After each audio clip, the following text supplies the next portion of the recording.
it demo one? Gabe, is it demo one?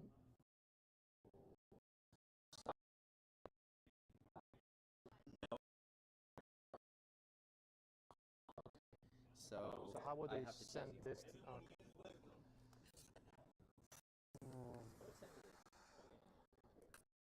Oh wait. God, fuck damn it! It's all episode.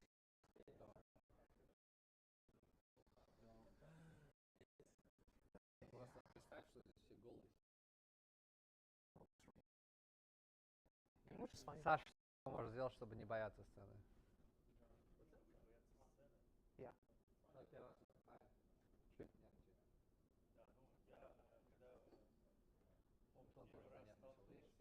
Не ты один день, он тоже не. Я был даже на сцене, я просто вопрос уже нет.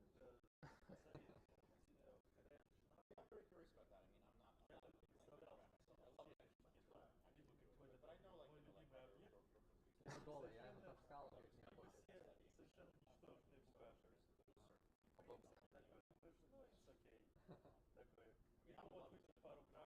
Да, вот это, кстати, давай, хочешь с алкоголем?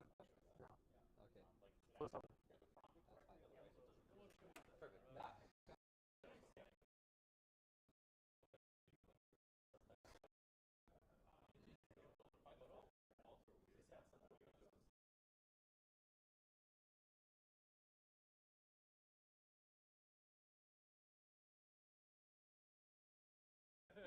Вот.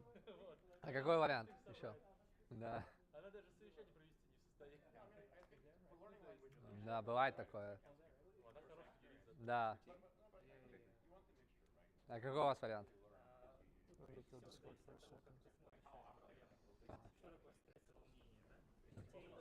Yeah. Yeah. Что еще происходит, когда те же самые симптомы, когда ты чему-то радуешься? Просто надо подумать, что да, стресс перевоплотить.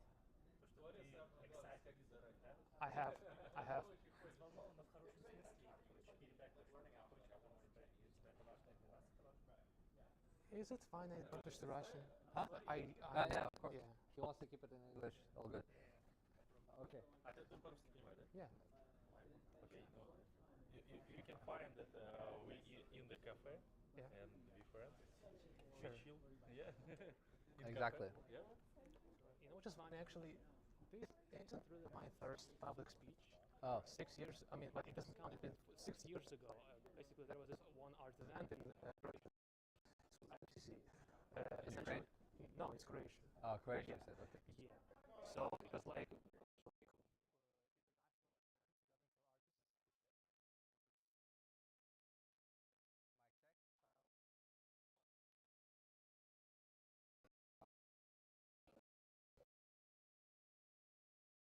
For YouTube?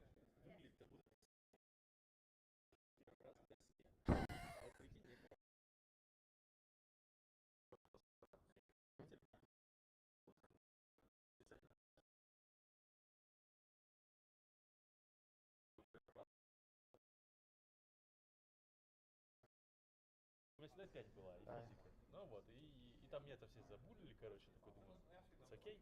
Но после этого я был в Доме пионеров.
lab, the OG gamer, speakers, and speakers somewhere. I also see some new faces.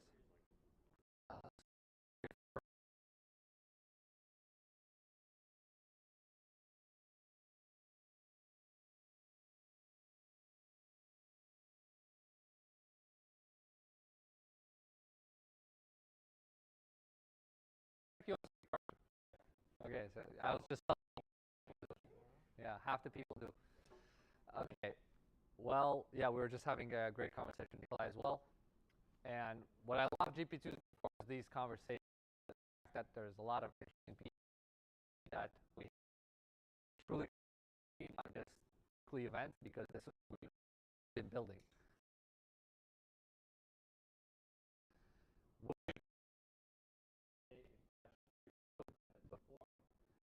Who's here today and else will be attending. By joining our online community, so it's not just in person here, we also have our Telegram group that we'll be putting up a QR code after the speech here, and there's also a QR code at the beginning when you're entering. So we ask everybody who's not in the Telegram group to join us and stay in touch with everybody. So if you're not in town, you can always. We're live on YouTube.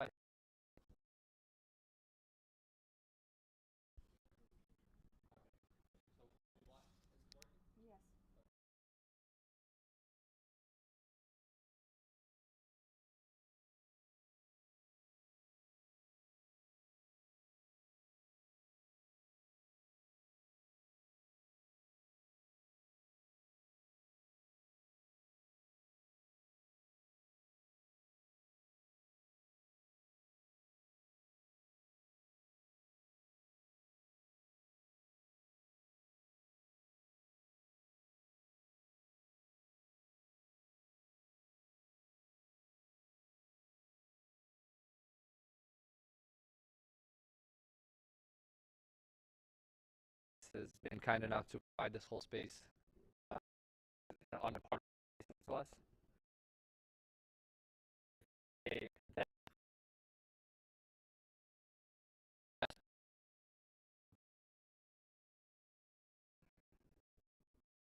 And without further ado,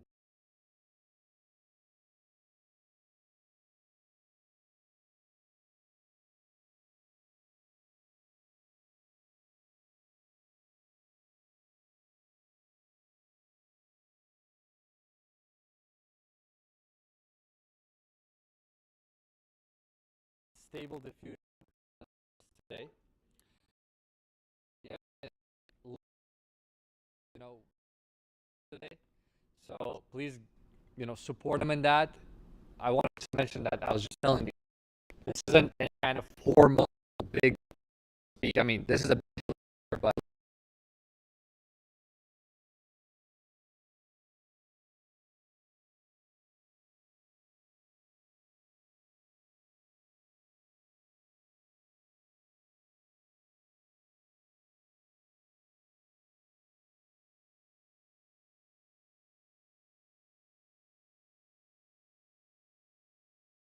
crush it. We know it. We're very interested in your speech, and there's no way you can fail. The only way you can fail is if you don't do the performance today. So, anyways, give him a warm welcome. Let's give him a round of applause. Thank you. All right. And then here, let's try that. Hey, Muka, is this working? Pretty good. Do you see this working? Are we good on sound? Yes. Okay, let's. What about that one? I don't know. Oh, You always have to have.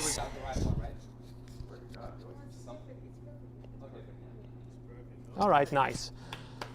Well, hello everyone. Wow, I'm very scared now. So, first of all, I'm very pleased and terrified to see you all here, to put it lightly. So, about me, my name is Evgeny, but you can call me Jack, it's my alias. I go by Jack here in the US. So, I'm a Ukrainian concept artist. I specifically focus on, actually let me open this thing. Basically, some of the works I do is primarily concept art for characters, environments, props, vehicles, and etc. My goal as a concept artist specifically is not to create pretty image, even though it's welcomed. For the most part, what my job is to create visual guidance for a 3D team to make a game asset. It's what I do. Wow, it's very freaking scared right now. Yeah.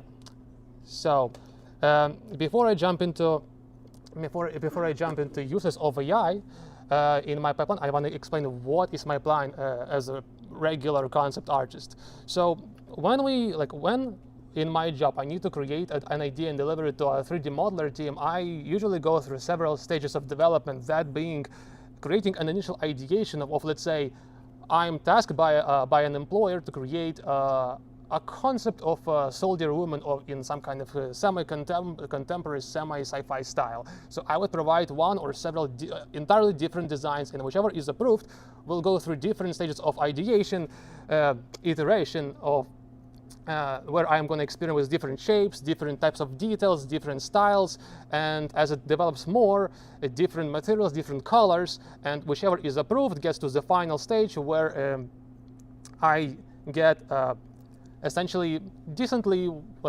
rendered image with enough details so it can be clear enough for 3D modelers to comprehend how to build it.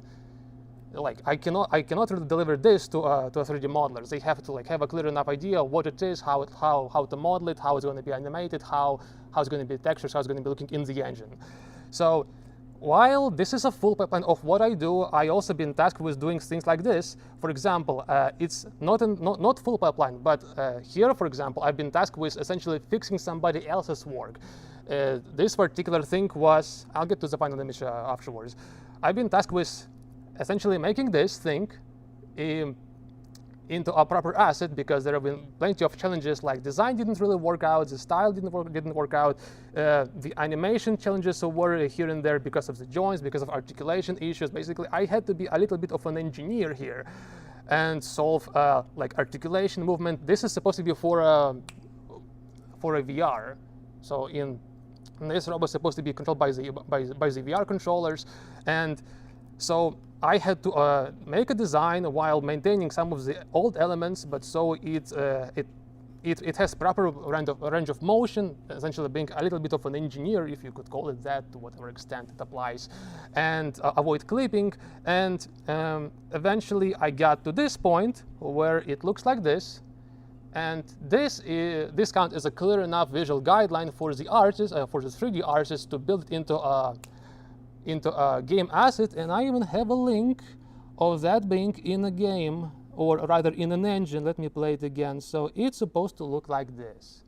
So 3D team I worked with, they essentially finished the thing, and it's supposed to look like this. It's been quite a fun experience. So yeah. So basically, this is what I do by default. Basically, solve problems. So while this is all good and all, I now can jump to how is AI may be used in a pipeline. First of all, my job is, my desire with AI is not to replace my job outright, because this is not something I want to do anyway. For us artists, there is, I want to say, joy of creation, and we care about the result, but we also enjoy the process. So we do not want most of the process we enjoy to be taken away from us by the AI. Excuse me. It is, in my opinion, the best to delegate tedious tasks to the AI, which me as an artist should be able to do by default anyway, but due to, I guess, time constraints, or just I don't want to do it, I would tell AI to work on it. So specifically, I use Stable Diffusion because compared to any other systems I'm aware of, like Midjourney, DALL-E, and whatnot, Stable Diffusion with all of its plugins and image-to-image generators, it provides me the best level of control with the best level of details. And for example, there are a couple of use cases which I found nice to implement in my pipeline. So for example, one of the uses is, I guess, pretty simple. You, I guess, would know that, is image-to-image plus prompt conversion, where, for example, I have an image of different level of done. Let's say this design of a woman on the left, right? And I want to use image to image for rapid iteration. So combined with the prompt, I can quickly iterate already almost fully finished images of how the suit might look a bit different. And yeah, oh, right, this next slide. And from here on out, of course, I need to also mention that most of the results will have a lot of hallucinations, which may not be very useful. But with large enough scale of generation, there will be inevitably some good enough images which I can either get inspired by, or if it looks good enough, I will try to use it for photo bashing. For those who don't know what is photo bashing, essentially in art creation process, especially in movie industry, where there is a very high pace of production and artists just do not have enough time for creating photorealistic images, which is a goal all the time. People essentially use photo bashing basically all the time. It's, for lack of a better term, just collaging photos and painting on top of them. So you can get a nice looking result very quickly. But here is the kind of benign issue with photo bashing, and it's all of artists, all of us face it, is it's plain and simple. Very often I just cannot find a good photo, and I would end up spending hours on Google just looking for a photo, which is absolutely not a productive type of work. And what this allows me to do, if I can just ask AI using either image to image or control net to generate me enough a specific noise, which inevitably, from my experience, was good enough to use that in photo bashing. Let's say I want to generate, like, okay, how to, we'll get to it in a second.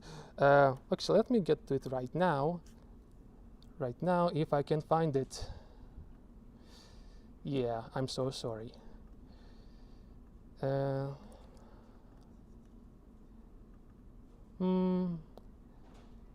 All right, so all of this is apparently of using image to image. As you can see, there is enough of different results where I allow AI to go basically wild and give me very different outputs.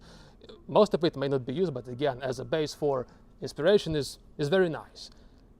That's one use case. If I want more control, from the earliest stage, I can use ControlNet. It's a plugin for stable diffusion, which essentially I use in a fashion of providing it a base sketch like this. For example, let's say I have a goal of making a design of a person with a suit. But my goal is to make a suit, not the person's face, even though for representation it would be nice to have some kind of face, like, or some kind of or proper actor to wear the clothing, right? It's good for representation.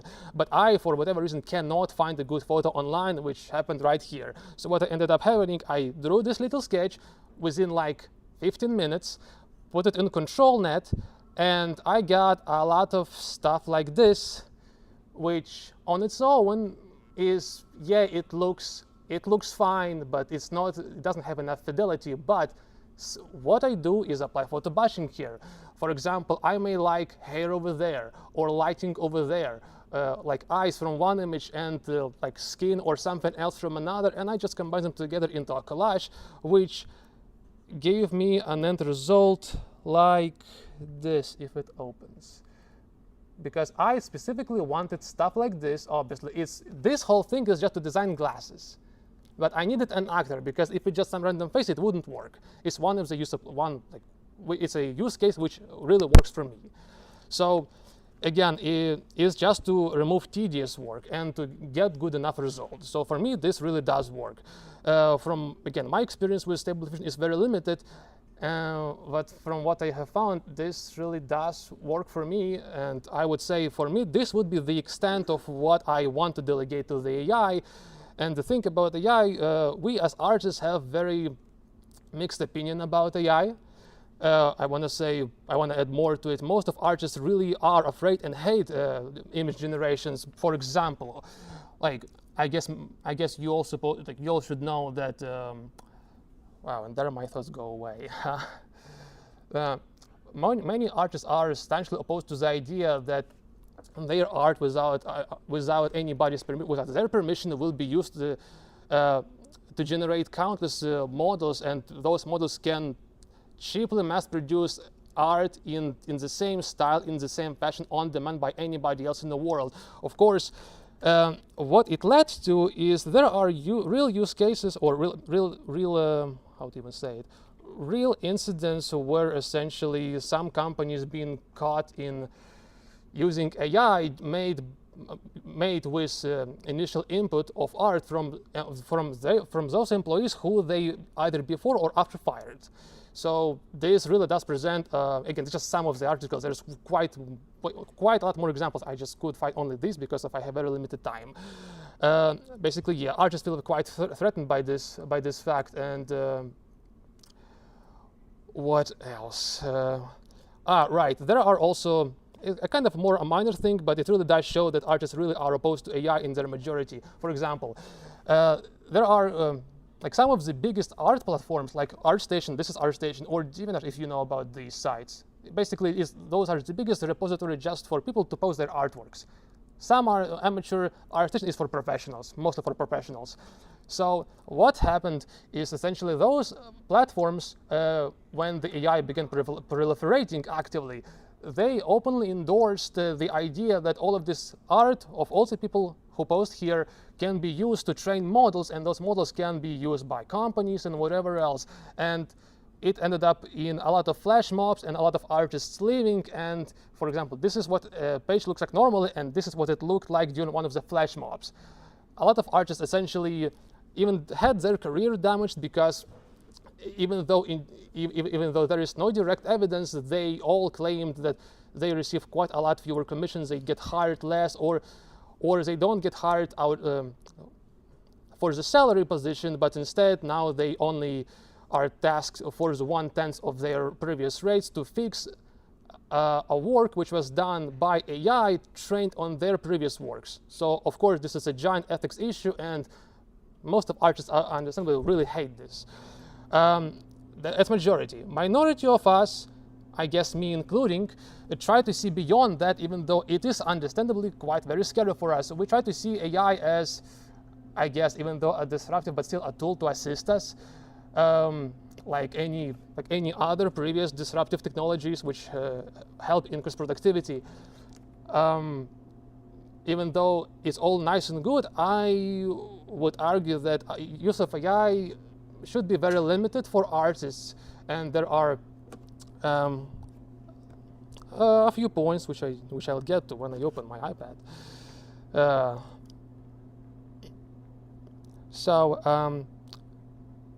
As I mentioned, it's about first of all, it's about passion. If AI in production or hobby level is reduced to generating a prompt, it essentially means the death of an artist, because for us what matters is feeling, is process, is getting inspired. I understand it may be kind of different from other industries. I don't know how it really works for programmers, for most of you. For us, the process is what matters. If that's taken away from us, there is just, what's the point? So that's how I see things, at least. It may differ from people, but from my experience, for most artists, that's really the case. Another thing is, it is generally not a really good idea to use AI too much in the final product, because unfortunately I have no video right now, but it's a real thing. Apparently, it's been discovered that all of those AI generation models are, even though they have a very large initial or very diverse initial input of feedstock, they tend to converge into same looking results. For example, you could say you want to have a model which is trained on different animals, like elephant, whatever else. And again, I sadly have an example here, but the end result will be very similar looking all the time. So essentially, it's generifying the art, which we do not want. What we want here is diversity. Like creating new design, AI really doesn't really help here. What, at least my position, is what AI does is creates derivative things. I understand it's a bit more vague. It doesn't really work nice. It's fine. I don't really have anything to show anyway. I just have a talk at this point. Like my position on this is that whatever AI creates is sampling and derivative product, while we get inspired. So of course, it's a very ambiguous comparison or ambiguous difference. To some it may be about the same. For us it's quite different. What else? I did mention about the I have. You showed that. Yeah, I did show. Did I show this? This is a control net. Yeah. Did I show this? I didn't. Oh wow, I really got sidetracked, huh? Anyway, one of the other use cases is, yeah, if I did talk about it, right? You did. Yeah. So this is how it essentially works. I can give it a sketch, and it will use the sketch as a guideline, and with prompt, it gives me stuff like this. Of course, it's mostly dirty and a lot of hallucinations, but I can use it either for photo batch or as inspiration, or just paint on the whole thing outright. This wouldn't give me a finished product, but as a very refined idea to later work from here, it in a production can really work. What else? I guess last point is also to argue for limited and balanced use of AI is like art as a profession is a skill which is very high and constant maintenance. It's not at all like riding a bicycle. Maybe it's the same for programmers, I don't really know. For us, it has to be trained and maintained all the time, otherwise it's very easy to forget. So some people believe it is entirely fine to delegate even fundamentals to art, but at this point, how is that said artist any different from random Joe from a workshop asked to draw a Mona Lisa? They absolutely will. They do not know fundamentals, so they aren't really an artist. If this makes sense to you, does it? I know it's a little bit difficult to strike the point here because I'm talking about kind of ambiguous things, so it is a bit hard to articulate these topics. But yeah, what I'm arguing for, at least as from my artist perspective, is AI art is fine as long as it doesn't take away the joy of art, our jobs outright, and again, for artists it is better not to abandon their fundamentals, so they do not delegate their entire job, otherwise they are no longer artists. I would say that's about it, what I had prepared. So I don't know, do you have any questions? Yes, we have a last question. Oh. If the game assets are made up concept artwork, why can't they also have imaginary physics? Say it again, just too quiet. Says if the game assets are made up concept, Mm-hmm. why can't they also have imaginary physics? Can or cannot? Cannot. What do you mean by that question, Lee? You talking about physics? Why, basically the physics, Mhm. the laws of physics Yeah. in the game. Yeah. Why cannot it be made up in the game if the art is made up? I'll be honest, this is kind of out of scope. It is kind of out of That scope. question is that's the four-part question. Yeah. It's convoluted different concepts, right? You're talking about 3D space design, and then you're talking about Yeah. not flat Mm. art, but generative art, which is kind of different. Yeah. You can create in 3D space, but that's not what you're doing on Stable Diffusion. Well, actually, that's not true because there's tools now that allow you to extrapolate into 3D. But that question right there is a kind of convoluted question. Okay. Well, we'll pass on that. Yeah. So, I have another question. Yeah, sure. Go ahead. So at the beginning you were showing us the concepts that you create. Yep. Are those done in 2D or do you use? It's all 2D. Okay, I'll show. Let me get back to it so I can at least better explain. Actually, should I show my entire gallery? Just as a reference? Yeah, if you would like to see. So, okay, so this is my art station. This is what I normally do. It's a little bit old, but some of these works are newer. So, for example, the newest one is this, if it opens the first image. Yeah. So, the work here is my own design, right? It's some kind of sci-fi officer woman with an exoskeleton. So I didn't use AI too much here, but I did use it again with that head generation for the glasses. But essentially, what we normally do, like this is a finished thing. This is like what the exoskeleton as a separate thing looks like from all the directions. These are suit iterations. This is another, I guess, like presentation art. You would really show it to an art director to like sell the idea. And like designs for the for glasses, and like this is the earlier stage where you would just show a lot of different sketches of where you iterate the design of the suit or different elements. So how it looks from the front, how it looks from the back, and stuff like this. This is how designs normally done. Or what else? Are you taking these designs and flattening them out into skins so they can import it into like Blender and other tools? Like, how do they extrapolate from what you're designing here and bring it into the 3D realm? What are they using to do that? Normally, okay. Or are they just recreating it? They just recreate it, yes. Okay, so they're taking your design cues. Yeah. You take your design cues and they import it into like Blender and Unity and things of that. So, nature, right? so normally how it would be done, I can give this thing to a 3D modeler team. In this case, it's a bit better for them because I use 3D here. I used ZBrush. You know what is ZBrush? Yeah. Okay, great.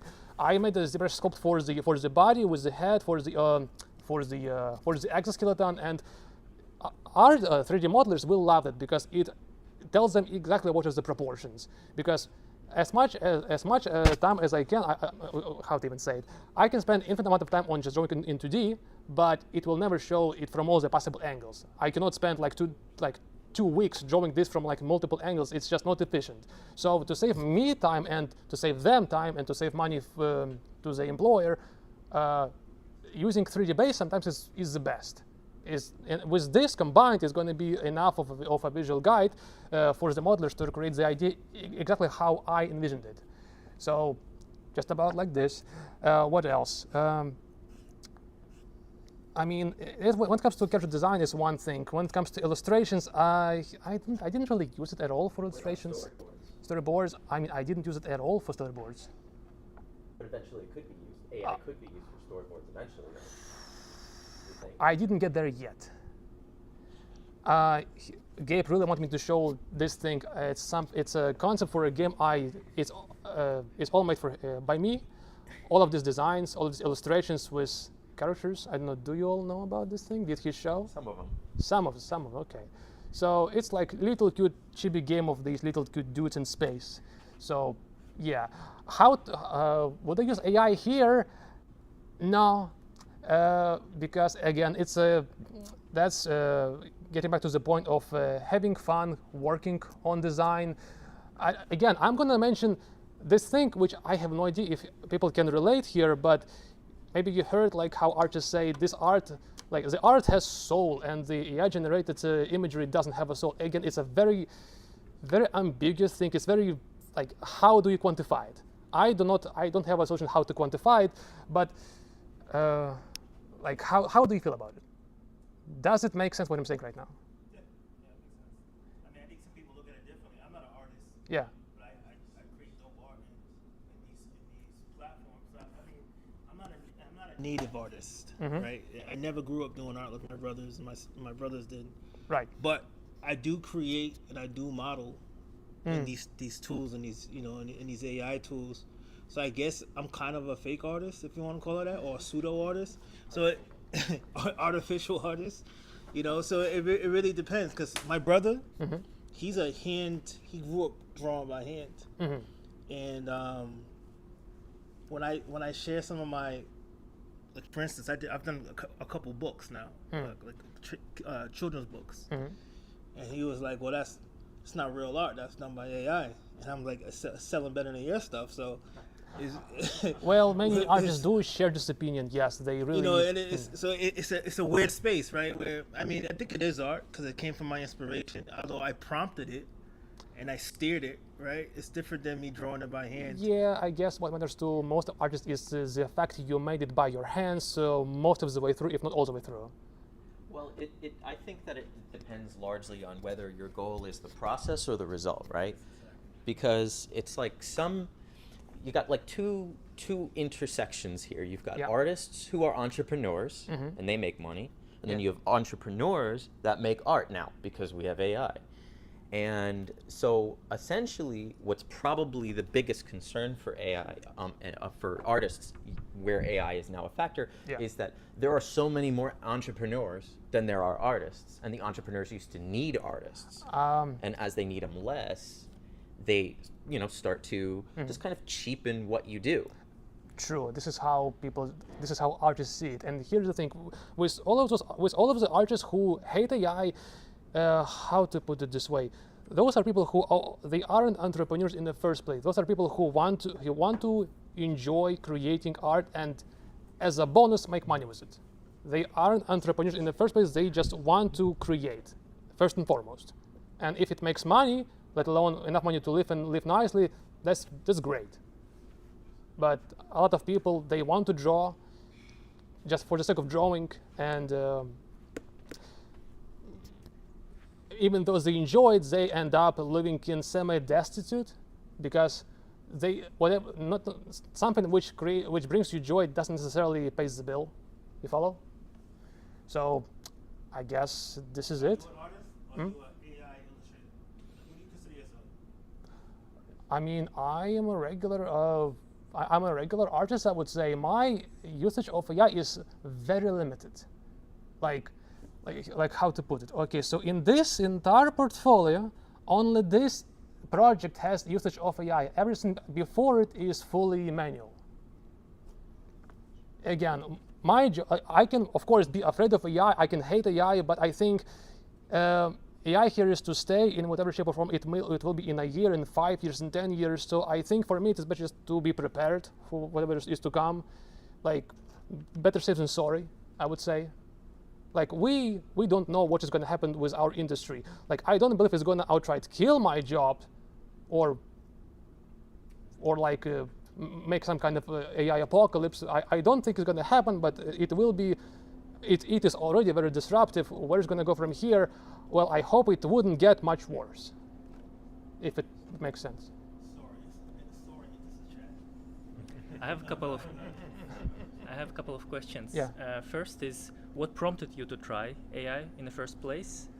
And the second one, like you say, it is here to stay. So it's probably going to be push of adoption of AI, even by, artists that don't want to do it eventually.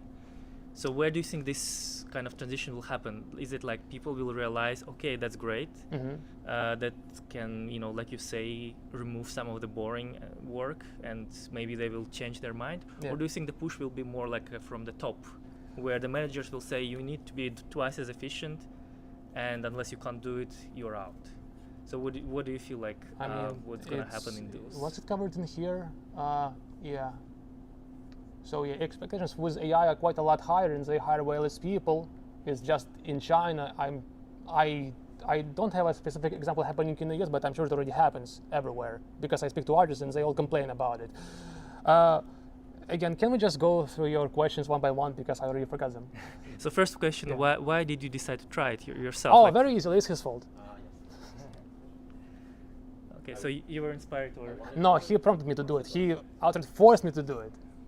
It's a good suggestion, yes, because it taught me a new thing, a new craft. It got me a bit more prepared for the future. Yes, it's nice, but I feel like many artists, if they didn't have a push like this of somebody forcing them to learn it outright, they would be stubborn enough to just pretend the problem doesn't exist. And it's what's happening right now. So I guess the answer to the second question would be like the push will probably come from top rather than from the artists themselves, realizing that it's useful. There is enough push already against the AI, and some companies even cave in to, again, it's like 50-50, I would say. There are some companies which push for a proliferation of AI and vice versa. It's kind of like two camps right now. So I want to say some kind of AI war right now. I mean, maybe it's a strong word, but it's both cases are happening, like in defense of artists and for implementing of AI. It's like two things happening at once. So yeah, about tedious work. I mean, in my case, it's like the best case scenario if jobs are kept, artists don't get outright destroyed, and instead of 5 artists, they hire just 1. Because again, I don't know how competitive is your field. For us, it is insane. Like 20 years ago, there was like, I don't know, 50 people for one position. For concept art, is the most sought after position because it's fairly easy. I wouldn't say fairly easy. It's the most accessible thing to jump into. It's not easy at all, but it's the most accessible. So there is an insane competition. Right now with AI, it's like 100 or 200 people per position, and whenever there is an opening for any of the gaming studios, the truth is those openings, for the most part, aren't even real, because they already filled up by people who have connections. So honestly, just not very good situation right now. I mean, I don't know what to say. Like, I'm in this boat right now. Like, you need to have connections. Now, having good art isn't enough anymore, unfortunately, and AI doesn't really help it. Interesting. Thanks. Today, the last 24 hours, Midjourney released a new feature Mm-hmm. that allows you to. Midjourney released a new feature that allows you to have a coherence with your images, or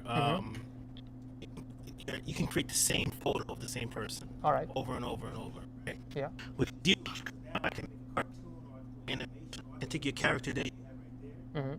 and turn it around, and Right. keep all the traditional features of that face. Right. Right. And the state of the fusion of the world for the IP adapters and things of that nature. But now this is coming to a mass market. Now even more people are going to be able to flood into this market, unfortunately, or unfortunately, depending on how you want to look at it. Right? So starting in the next 24 hours, or the last 24 hours, people are doing full cartoons. Mm-hmm. They're doing full 3D animation. Right. Because now they have coherence between each image. With that now, with that now in the chat room, right? How do you see yourself adapting to the new tools that are available now? Because now your job is going to be either exponentially easier or exponentially easier to replace. True. Like my brother, for instance, he creates art for law firms, Mm-hmm. crime scenes, Yeah. like that. And he is now in a situation where his job is, they're asking him, hey, can you do this faster? Can you just use AI to do it? And now he's going to be able, before they needed him to create the characters in different poses. Mm-hmm. So let's say somebody's on the ground, or somebody's standing up, or somebody's walking into the room. They don't need him anymore. As of today, any Joe Smo can do this now. Anybody in this room. All you need is $8 a month, right? So, with you understanding that this is now a possibility, Yeah. is this something that do you, as a person, see yourself as, I need to fight this harder and make my voice known and be heard, that real art needs to exist, or do you adapt and integrate this into your workflow? I feel like most artists will refuse to adopt to this extent because, as I mentioned before, for them it will entirely remove the passion of creating. Like, how to deal with this right now, I don't know, because as you said, it just happened a day ago. For me, it's quite a big news.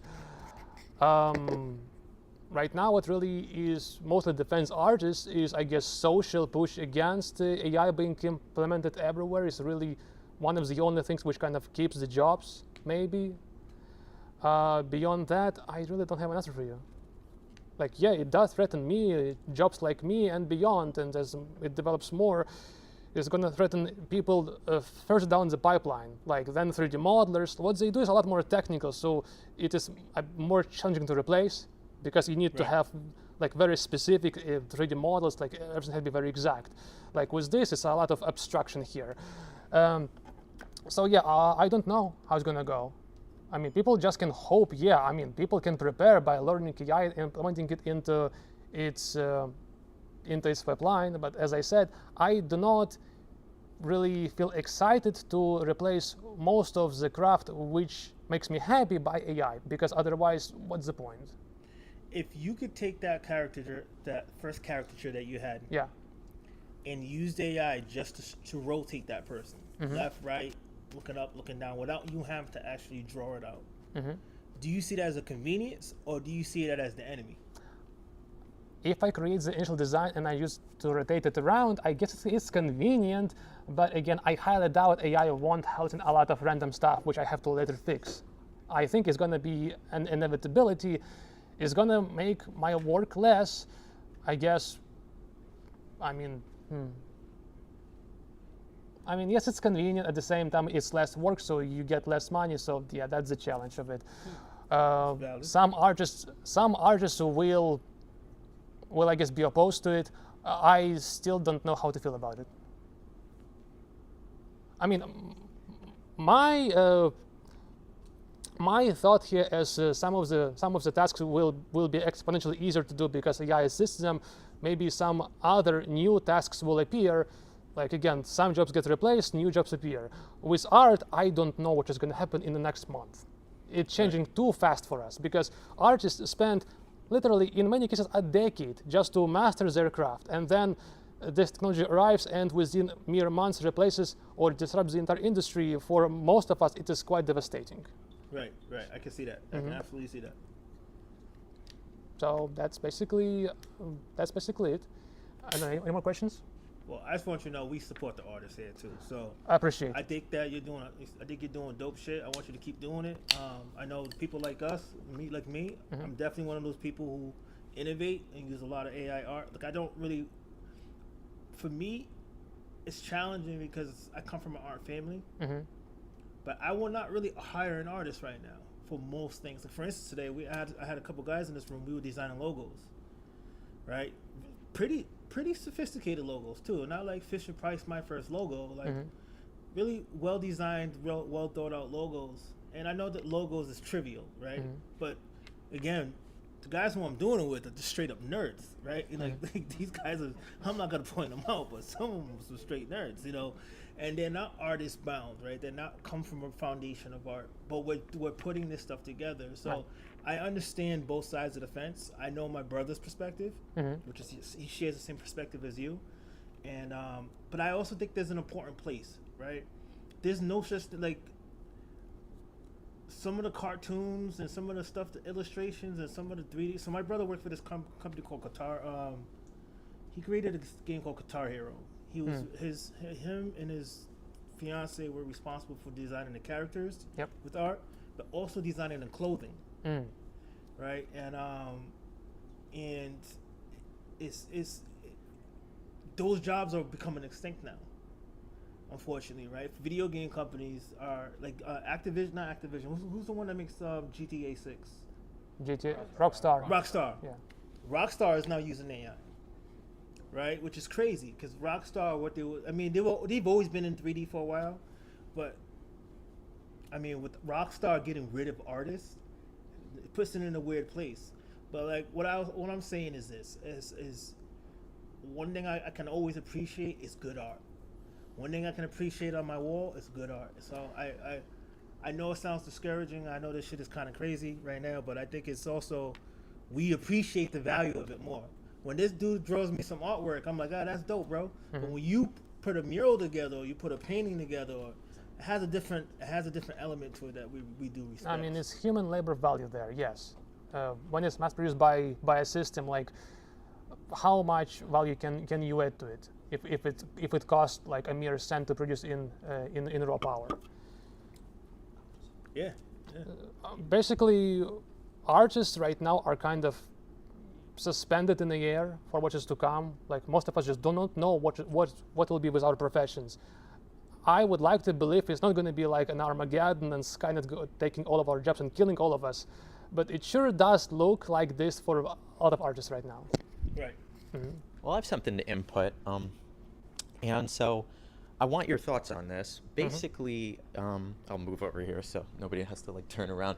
But basically, in your opinion, do you think that AI use in professional art, as it gets more and more like trained on its own art, and it just kind of keeps getting more and more generic over time, because it's like the feedstock going into the art in the first round was all human art, right? And then it imitated that, but then it's going to start imitating itself. And I don't know about you guys, but like, you look at Midjourney and it's all the same look every single time. It does. And it's one of those things where, like, maybe what will happen is that the artists, or at least the true artists, like the dedicated ones, will kind of rise above all the AI content, because all the AI content will be just generic, like 1 out of 10 movies coming out are just kind of trash. They're just like whatever, grizzled cop does X, right? And it's rehashed. And we didn't even need AI to get that generic. And then every now and again, you get Dune, you get Avatar, you get Avatar 2 is not even that, unique anymore. So it's kind of one of those things where I think people like you will have passion for what you do, make stuff that you're actually inspired to make, and then use AI to make your job easier, but ultimately not being replaced, because the type of stuff that Micah was talking about, that was results stuff. That was expensive things that are nice to have, but you don't really need them. And so it's kind of the alternative to not having AI is to just not do that work. Yeah. And so we get a democratization of stuff that people need when they need output. When it comes to actual craft and art, the human-made stuff and the inspired stuff will always rise to the top. And so, I think you're fine. And what do you think about that?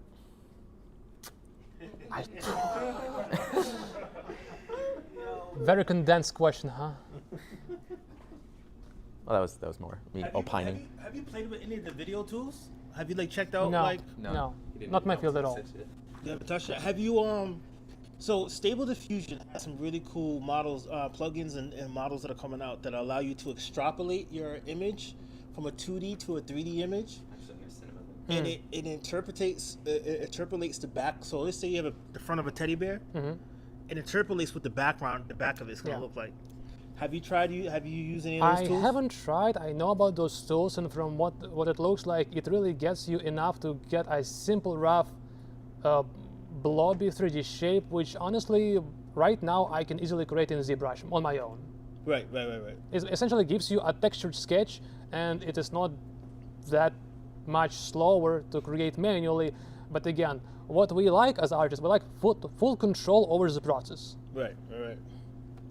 Actually, to that effect, I sent you a link if you want to put it on the TV. Sure.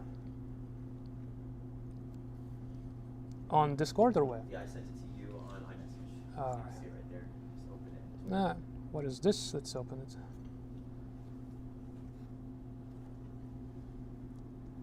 Let's take a look. Which one is this one? This is the text to 3D. Oh yeah. I've used it. Yep. If you is this a video? I don't think that's a video, but they have It's just an image. red. So what this did here is it took an image, just so you guys know what the background of this is.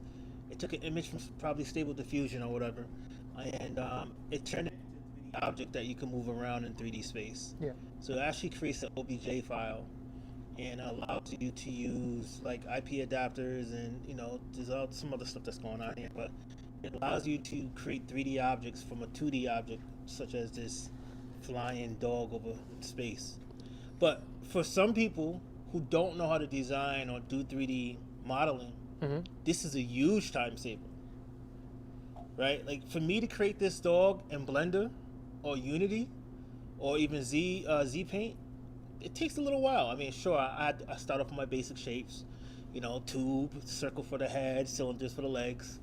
But to get what I saw in Midjourney and turn it into 3D, that's a different level, right? So it's interesting where we're going right now. But I also think as an artist, you have a major home court advantage here, right? You have a major home court advantage because the stuff that you were creating before, if that could be extrapolated and put into 3D instantly, and something I can pick up and grab and throw it in Blender. So guys, Blender is a 3D, how would you call Blender? Blender Just and general Unity 3D software for modeling. And yes, it's a everything else. 3D modeling software. Sculpting, yes, 3D modeling sculpting software. So if I can grab what you created, like those mechs, I don't know what you call them, put it into 3D, pick it up from you as a 3D object, and start playing with it in some VR type of world. I mean, that pipeline is exponentially faster. So in those situations, I don't think that it's really taking away as much from the artist, maybe from the 3D modelers. But you as an artist, you could still retain all your integrity of your art. For 3D modelers, I beg to differ here because what this doesn't absolutely provide is precision. Like this won't at all replace a game-ready model because those are made with exact precision. They made with polygonal game optimization in mind. And if it's something which bends, moves, and it animates and bends in different locations, like with limbs and stuff, like what kind of mesh is going to have, what kind of topology is going to have. This is, as a rough sketch to work from, may be useful. But again, it has a very arbitrary shape, and who knows, maybe this leg ended up being behind the body. So this may require cleaning, I would imagine, in almost all the cases. Again, I cannot tell from here, but it would. yeah. But I also think that it's a unique situation where that pipeline is a little bit faster now. The 2D to 3D pipeline is a little bit faster. Now that we have models, this is happening online. This is happening in a browser at this point. Yeah, I'm right? aware. Yeah. That's the crazy part about this. This is literally happening in a browser. It's not like it's like we're doing this in some type of, we're deep inside of Unity, or we're deep inside some type of 3D molding application. We're doing this from Chrome, So I get what you're saying. I also think that there's also a home court advantage that illustrators and artists will have also. I think there's a home court advantage where, sure, there's going to be a lot of cleanup involved. You have to put the skeleton on this thing so you can bend your joints, things of that nature. But it might be a little bit faster. And you know what else is, basically you could own more of the process because you're the artist, so you're the one who can originate the base idea. And so imagine AI is able to help you complete work that you would have handed downstream. So instead of being the employee of somebody who had the vision, you're just the person with the vision, and you're using AI to be your employees. Yeah, but again, it enables more people to be in this position, and therefore you have more people who can deliver the same looking results, and you're only going to have finite number of customers. Therefore, there is a finite amount of money, and a number of clients, and they're all going to be competing for the same income, right? Well, true, but I mean, what I'm describing is you being the entrepreneur, you being the one who's making the game or making the movie, because instead of being part of somebody else's process, now AIs are part of your process. And that might give you the ability to make, like royalties and licensing and make IPs and stuff that like you actually sell for money as the publisher. So Many you're not even artists working for hope a salary. for that, but again, people don't know what corporation is going to end up doing with this. Again, I guess many people don't understand, or many artists don't understand how corpus might end up using it. But again, there's just a lot of blind fear. People just don't know what is going on. Yeah, true, but I mean, yeah. Okay. If the goal is to make really good art. No. For me specifically, it's to solve a design problem. Well, for your client, but Oh, sure. on a personal level. Yeah. Yeah, on a personal level. So on the personal level, if the goal is to make the best art, and if AI can help facilitate making the best art, what is the issue with utilizing AI? I understand like putting it as part of the process, right? But if AI becomes part of the process to make amazing art, and as an artist, you would be able to see it way more ahead of everyone else, being able to integrate that into your process. Is there like a moral dilemma of using AI as a human, or is it totally great to just create really great art? I feel like moral dilemma will be from person to person, whether it's an issue or not. As I mentioned previously, it's about how much of the process is delegated to a machine, and at some point, for most of artists, it will be just not art, not drawing anymore, and therefore, again, we like the process of doing art. The result is cool, but the process is more fun. It just may make it not interesting for us anymore. Yeah, we can do it, but it's again, being a robot is not that much fun. There is no passion, no inspiration to create anymore. Even though you can make amazing things very fast, there is, again, we have just different view on these things. And I have another question, which is related to how you integrated multiple pictures. Yeah. So you had for the sunglasses that you showed earlier. What was the tool that you used for that? Because that was very cool. Specifically to generate or to combine? To combine. Just Photoshop. I basically mask out, why? So behind all of this, actually, there's like manual work of Photoshop guys. They call it AI, but it's So when you had all those faces that you Yeah. generated, then Yeah. you just used the Photoshop tool to do that, to Yes. combine them? Okay. Like I just, Actually, you have that Photoshop, remember the Photoshop file that you showed me earlier with the soldier, and it was a photo bashing example? You disabled a bunch of layers. that's, wait, was it? Yeah, like it was Just photo bashing stuff? you were photo bashing, and there was like two soldiers. That thing, yeah, sure. Comprised of, Let me thing. get Can to you it. show us that? Let me get to it. So, again, example of what is photo bashing. If it opens, it doesn't open great. Open the PST, right? I love Mac. So this is what photobatching is. Like, let's say I am tasked to create image of this fidelity, right, within a day. No way in hell I can draw it manually. So I'll just use a bunch of photos and draw on top of them to create this realistic feel. And this, in the movie industry, counts as a sketch, as just a sketch to give initial rough idea. For most of artists, this is insane.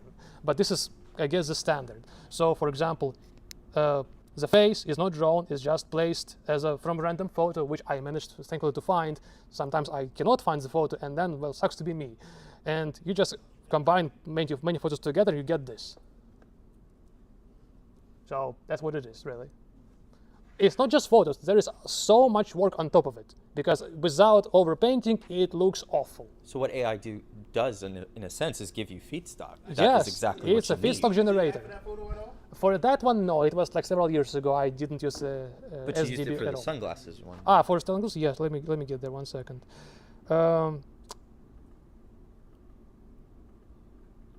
Yeah, all of this is with AI, yes. From one sketch.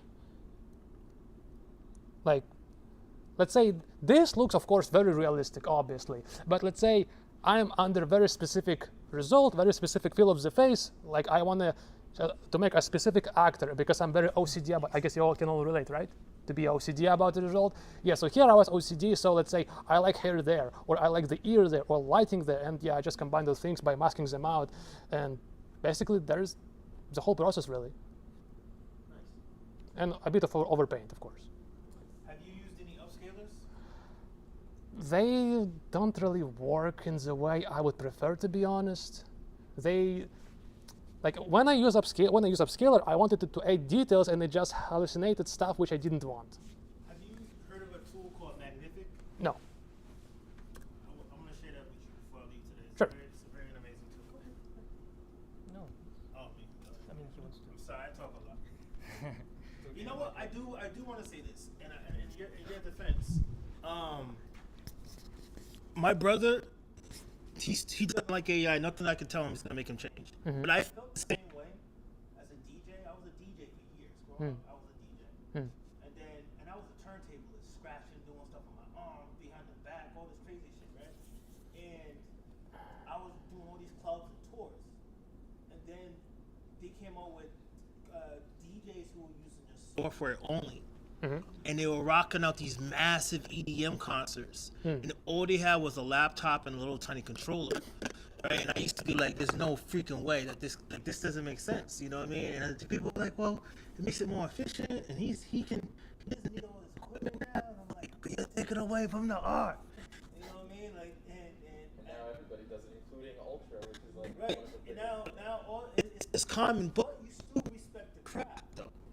Like if you saw a DJ who was on, turntables or the more modern controllers, and he's doing like cutting this and that, you can respect that craft. But I also still feel some type of way when somebody comes up to me and they be like, "Yo, fam, I'm a DJ." I was like, "Oh yeah, what do you use?" And they're like, "Oh, I just use my laptop." I'm like, "Yo, kick rocks," And I understand that feeling, right, from an artist's perspective, right? Like, yo, what are you talking about? You're not really a DJ.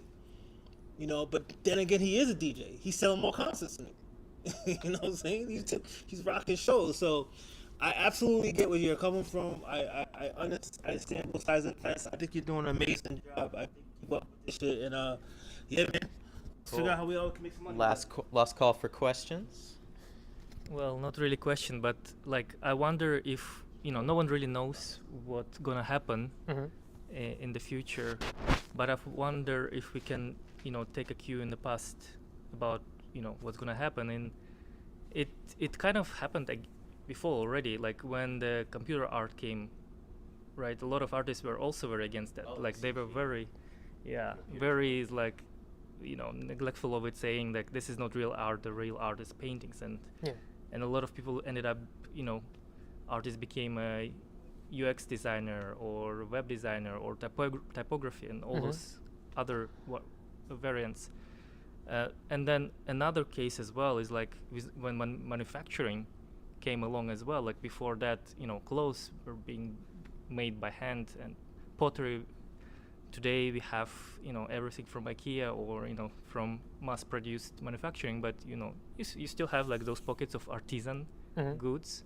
So I wonder if both actually art and design and development probably will also become, mass produced for majority of case, and then you will have, artisans goods as well. That will be maybe a small minority. Good question. I feel like right now artists really see it as a little bit different scale of disruption compared to all the other disruptions, because now we have entire artificial machine being able to do everything or seemingly everything of what we can do. So I honestly don't know. Yes, it will kill some jobs, definitely. It will probably leave more like the most versatile people and people with names. Like, I'm sure people with big names, people who are known, will absolutely be fine with even with all of this. Like, if not for their craft, they will still be fine with connections, with their name, and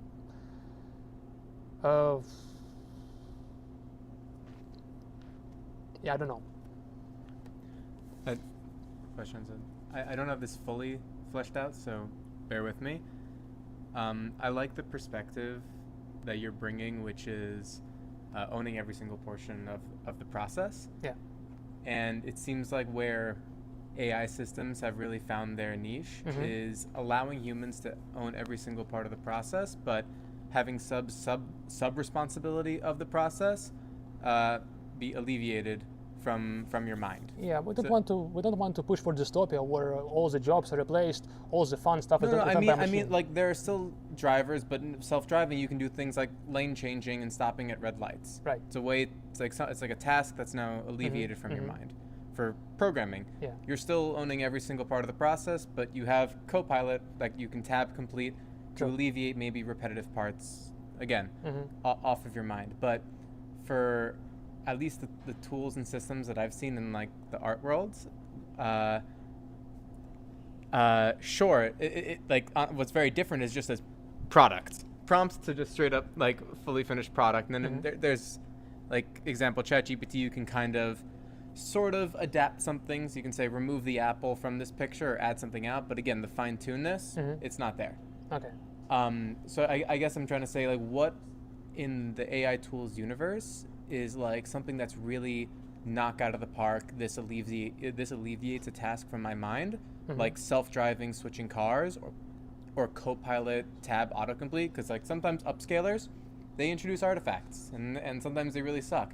I would not say that all upsamplers really can knock it out of the park or do a great job. So I'm curious from your perspective what AI art tools really knock it out of the park for alleviating a task from your mind. Okay, so pretty much what I discussed today is the only useful application of Stable Diffusion I can find while still maintaining what I like about art.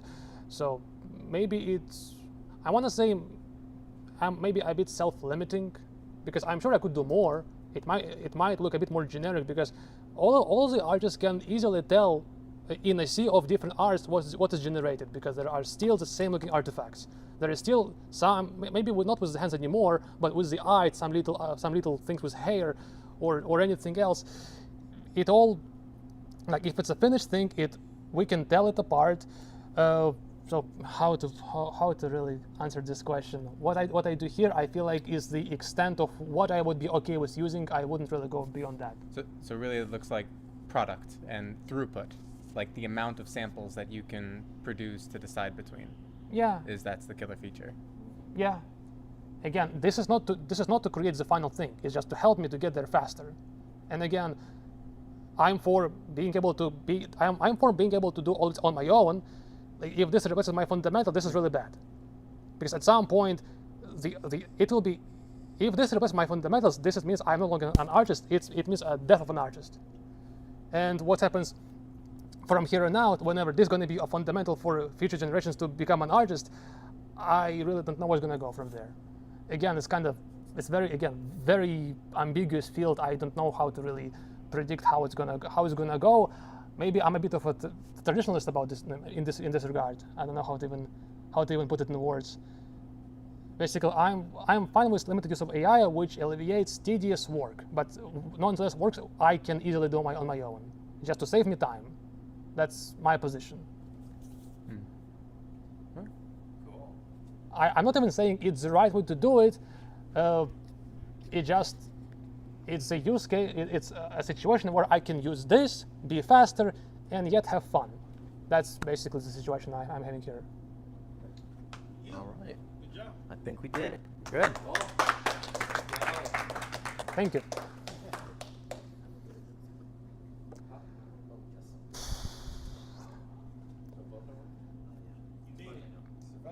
Yeah. Wait, was it done?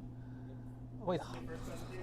Yeah. Yeah. What did you think? I think you did great for the first. Like, I think you killed it, right? Great job, man. Did they really Awesome. kill it? Huh? Did they really kill it? Did what? Did they really kill it? You killed it. Did they really? Wow. Yeah, you did a great job. No, honestly, very good. Like my first presentation, I freaking failed it. So this is great. So yeah, other than this, if you have any questions, obviously you can talk to him directly. We'll all be here. We'll just put up some music. I think we'll have to head out a little earlier, me and Mokadas today, but obviously you guys can stay and welcome to stay. I'm trying to actually reset my routine right now. Like I woke up at 6 a.m. this morning, kind of randomly, but damn, was my day way more productive than waking up at 9. So I love it. I want to, yeah, like it was so good. So yeah, I'm gonna put up the QR code here, and quick, just kind of a favor to ask for those who came in a little bit later, just to try to be coming a little earlier at 6:30, because we want to start at 7 the latest with the speech, and we'll be starting, sharply at 7 now, just so otherwise like we keep pushing the speech because people are later, and then people come later because the speech is later, so like it's a vicious cycle, and like we keep making the cycle. But other than this, yeah, thanks everybody for coming, and enjoy the rest of the night for networking. Thank you. Cool. All right, let me put up some music. Oof, wow. Okay, this is over now.